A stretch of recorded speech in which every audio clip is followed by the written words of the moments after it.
గౌరవ విద్యాశాఖ మంత్రి నారా లోకేష్ గారికి, వేదికనున్న మహామహులు పెద్దలు అందరికీ నా హృదయపూర్వక నమస్కారాలు, స్వాగతం. ఇవాళ ఉమ్మడి కృష్ణా జిల్లా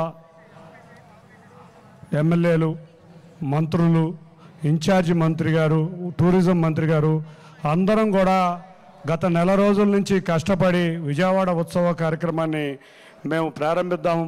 తప్పకుండా ఈ ప్రాంతంలో కనకదుర్గ అమ్మవారిని దర్శించుకోవడానికి ప్రతిరోజు దసరా సందర్భంగా 150,000 మంది భక్తులు వస్తారు.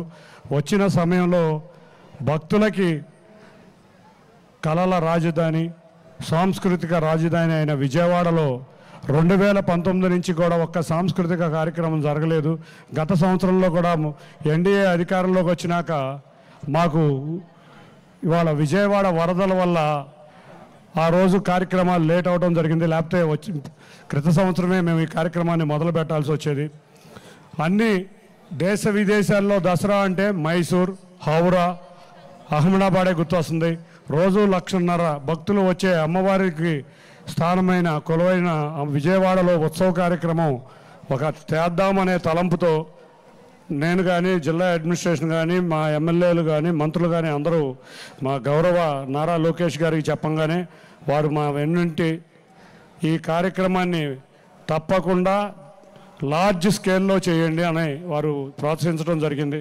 వెంటనే ఆ విషయం గౌరవ ముఖ్యమంత్రి నారా చంద్రబాబు నాయుడు గారి దృష్టికి తీసుకువెళ్ళంగానే తప్పకుండా ఏం చేస్తారో తెలియదు, చేసేది చాలా బ్రహ్మాండంగా ఉండాలని ఆ రోజు మాకు చెప్పడం జరిగింది. దాని ప్రకారం విజయవాడలో ప్రముఖులందరూ కలిసి వైబ్రెంట్ సొసైటీ ఆఫ్ విజయవాడ అని ఫామ్ అయ్యి, ఈ సొసైటీ ప్రభుత్వం సహాయంతో, ప్రభుత్వం అండదండలతో, విజయవాడ ప్రజల సహకారంతో, విజయవాడ ప్రజల చేత, విజయవాడ ప్రజల కోసం, అమ్మవారిని దర్శించే భక్తుల కోసం మన వంతుగా మనం కృషి చేద్దామని వాళ్ళందరూ గౌరవ మురళీకృష్ణ గారి ఆధ్వర్య అధ్యక్షుడిన సొసైటీ ఫామ్ చేసి, ఆ సొసైటీ వారు ఇవాళ విజయవాడ ఉత్సవ కార్యక్రమాన్ని ప్రారంభించడం జరిగింది. ఈ కార్యక్రమం మొత్తం 6 వేదికలుగా జరుగుతుంది. 1 తుమ్మలపల్లి కళాక్షేత్రం, 2 ఘంటసాల వారి కళాక్షేత్రం, 3 Punnami Ghat, 4 exhibition ground at Gollapudi, 5 indoor మన స్టేడియంలో హెలికాప్టర్ రైడ్స్ అవన్నీ కూడా పొద్దున్నే గౌరవ స్పోర్ట్ మినిస్టర్ గారి ద్వారా ప్రారంభించుకోవడం జరిగింది. ఇటువంటి కార్యక్రమాలన్నీ మేము కొంచెం వాతావరణ పరిస్థితుల వల్ల కొంచెం లేట్ అవడం జరిగింది. కొన్ని చోట్ల ఇతర ఇబ్బందుల వల్ల కార్యక్రమం లేట్ అయినా దిగ్విజయంగా అన్ని చోట్ల కార్యక్రమాలు 24వ తారీఖు నుంచి ఎగ్జిబిషన్ కూడా స్టార్ట్ అయ్యే విధంగా, అన్ని కార్యక్రమాలు స్టార్ట్ అయ్యే విధంగా మేము కృషి చేయడం జరిగింది. చాలామంది వ్యక్తులు, దాదాపు 200 మంది వ్యక్తులు రాత్రులు కూడా నిద్రాహారాలు మాని ఇక్కడ కష్టపడటం జరిగింది. వాళ్ళందరికీ కూడా ధన్యవాదాలు. ముఖ్యంగా విజయవాడ నగర ప్రజలు చాలా చక్కగా ఎక్కడికక్కడ అవేర్నెస్ ప్రోగ్రాములు పెట్టి ఈ కార్యక్రమాన్ని ఎక్కడికక్కడ ఫ్లాష్ మాబ్స్ పెట్టి, బైక్ ర్యాలీలు పెట్టి, కాలేజీల్లో ఫ్లాష్ మాబ్స్ సొంతగా పెట్టుకుని అవేర్నెస్ క్రియేట్ చేశారు. బ్రహ్మాండమైన ఒక అవేర్నెస్ వచ్చింది. తప్పకుండా పెద్దల ఆశీర్వచనాలతో గౌరవ ముఖ్యమంత్రి నారా చంద్రబాబు నాయుడు గారు, అంతేకాకుండా మన ఉప ముఖ్యమంత్రి పవన్ కళ్యాణ్ గారు, నారా లోకేష్ గారు, అంతేకాకుండా మన వెంకయ్య నాయుడు గారు, అసలు ఉత్సవం అంటే విజయవాడ ఉత్సవం ఎవరిని ముఖ్య అతిథిగా పిలుద్దాం అనుకుంటే చక్కని తెలుగుదనం ఉట్టిపడిన వ్యక్తి, విజయవాడకి సన్నిహిత సంబంధం ఉన్న వ్యక్తి, గౌరవనీయ మాజీ ఉపరాష్ట్రపతి వెంకయ్య నాయుడు గారు. వారితో ప్రారంభిద్దాం. తప్పకుండా చక్కటి వారి మాటల ద్వారా విజయవాడ విశిష్టతను విందామని అందరూ చెప్పగానే ఏకగ్రీవంగా అందరం కూడా వెంకయ్య నాయుడు గారిని పిలవడం జరిగింది. అంతేకాకుండా మేము మా గౌరవ మంత్రి గారైన నారా లోకేష్ గారిని చెప్పంగానే ఏదో ఒకరోజు ఉపరాష్ట్రపతిని పిలవండి అని మాకు వెన్నింటి తట్టి మమ్మల్ని ప్రోత్సహించారు. అదేవిధంగా మా ఎంపీలందరం కూడా రామ్మోహన్ నాయుడు గారి ఆధ్వర్యంలో మొన్న ఉపరాష్ట్రపతి గారిని కలిస్తే 24వ తారీఖు వారు కూడా విజయవాడ వస్తున్నారు. ఇట్లా ఎంతోమంది అతిథులు, 5 గవర్నర్లు, 8 మంది కేంద్ర మంత్రులు, రాష్ట్ర మంత్రులు అందరూ అతిథులుగా, ముఖ్య అతిథులుగా ఈ ఉత్సవాన్ని ఆశీర్వదిస్తానికి విజయవాడకు వస్తున్నారు. ఈ 11 రోజులు 5 ఈవెంట్లు, 250 ఈవెంట్లు ఎక్కడా జరగని విధంగా మెగా ఈవెంట్లు చేశాం.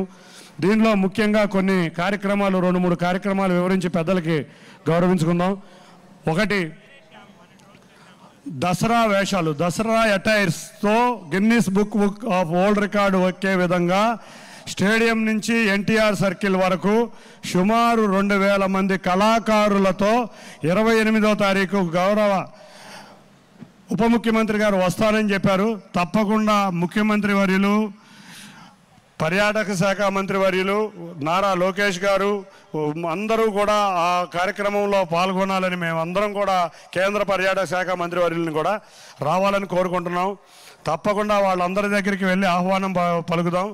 ఒక కార్నివాల్, ఒక బందర్ రోడ్లో, ఎంజీ రోడ్లో ఒక కార్నివాల్ దసరా వేషాలతో చేసి విజయవాడ చరిత్ర గిన్నెస్ బుక్ ఆఫ్ వరల్డ్ రికార్డులో చాలా ఎక్కిని. తప్పకుండా ఈ కార్యక్రమం కూడా ఎక్కే విధంగా కృషి చేద్దాం. విజయవాడ ఉత్సవ్ అమ్మవారి ఆశీస్సులతో, కనకదుర్గ అమ్మవారి ఆశీస్సులతో విజయవాడ ప్రజలందరూ కూడా కోరుకునే ఉత్సవం. ఇవాళ చంద్రబాబు నాయుడు గారు ఒకటే మాట్లాడతారు, ఏ ఇజం లేదు టూరిజం.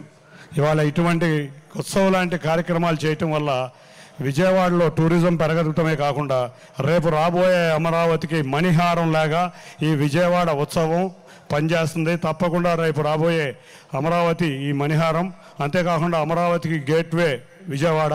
అమరావతి భాగమైన ఈ విజయవాడలో ఇటువంటి విశిష్ట కార్యక్రమాలు జరుపుకుని కళాకారుల్ని సన్మానించుకుని వారి కళల్ని మనం చూస్తా వాళ్ళని సత్కరించుకునే విధంగా ఈ కార్యక్రమాలు ఉండబోతున్నాయి.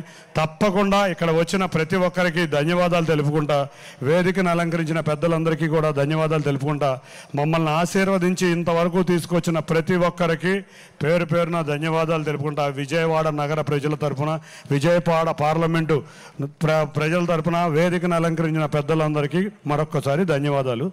విజయవాడ ఉత్సవం వచ్చే 11 రోజుల్లో భారీగా ప్రజలతో మమేకమై బ్రహ్మాండంగా సక్సెస్ అవుతుంది.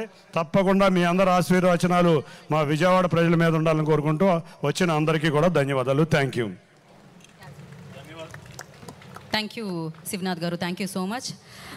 ముందుకు నడిపిస్తూ ఉన్నారనమాట ఎంపీ కేశినేని శివనాథ్ గారు ఈ కార్యక్రమాన్ని ఇంత వైభవంగా. అండ్ ఎస్, మరి నెక్స్ట్ ఈరోజు మన మధ్య ఇంకొక విశిష్ట అతిథి, Honorable British Deputy High Commissioner to Telangana and Andhra Pradesh, Shri Gareth Wyn Owen. Thank you very much for gracing the occasion, sir. We are extremely happy to have you here today, and I request you to kindly address the gathering. Well, thank you very much, and it is wonderful to be here to celebrate vibrant Vijayawada. I am based in Hyderabad, but I always enjoy coming to Andhra Pradesh, and in particular Vijayawada. And now, with the name Vibrant Vijayawada, I will start coming here more often. This is a wonderful event to promote a fantastic city, and I look forward to seeing more Brits coming to see what Vibrant Vijayawada has to offer. So thank you very much for organising this event, and thank you very much for inviting me. Thank you, sir. Thank you once again for accepting our invitation and gracing the occasion today. ఈరోజు మరి కార్యక్రమానికి గౌరవనీయులు మాజీ జిల్లా పరిషత్ chairperson గద్దె అనురాధ గారు కూడా ఇచ్చేశారు. వారిని కూడా సాదరంగా వేదిక మీదకి ఆహ్వానిస్తూ మరి ఈ రోజున ఈ విజయవాడ